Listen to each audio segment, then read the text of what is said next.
offered him came home to him. The hat masked the upper sinister quarter of his face, and he spoke with a wrathful eye regarding his wife from under the brim. In a voice thick with fury, he said, "I suppose you'd like me to wear that silly mod pie forever, eh? I tell you, I won't. I'm sick of it. I'm pretty much sick of everything comes to that. Hat." He clutched it with quivering fingers. "Hat," he repeated. Then he flung it to the ground and kicked it with extraordinary fury across the kitchen. It flew up against the door and dropped to the ground with its ribbon band half off. "Shan't go out," he said, and, sticking his hands into his jacket pockets, discovered the missing cap in the right one.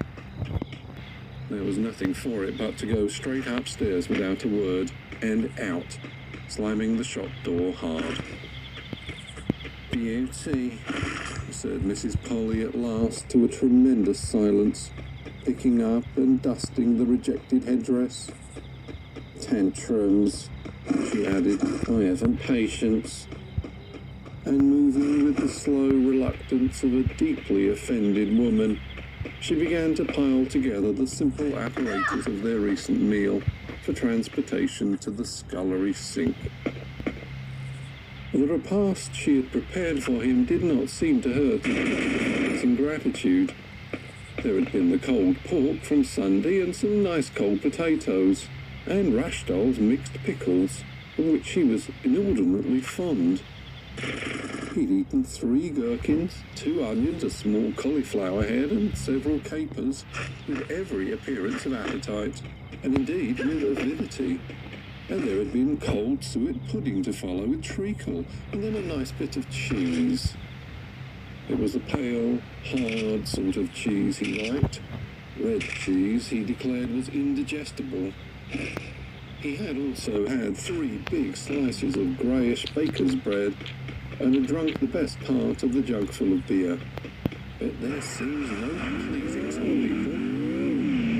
"Tantrums," said Mrs. Polly at the sink, struggling with the mustard on his plate, and expressing the only solution of the problem that could talk. And Mr. Polly sat on his side and hated the whole scheme of life, which was at once excessive and inadequate as a solution. He hated Foxbourne. He hated Foxbourne High Street. He hated his shop and his wife and his neighbours, every blessed neighbour. And, with indescribable bitterness, he hated himself. "Why did I ever get in this silly hole?" he said. "Why did I ever?" He sat on the stile and looked with eyes that seemed blurred with impalpable flaws at a world in which even the spring buds were wilted, the sunlight metallic, and the shadows mixed with blue-black ink. To the moralist, I know he might have served as a figure of sinful discontent, but that is because it is the habit of moralists to ignore material circumstances. If indeed one may speak of a recent meal as a circumstance, with Mr. Polly circum. Drink, indeed, our teachers will criticise nowadays, both as regards quantity and quality. But neither church nor state nor school will raise a warning finger between a man and his hunger and his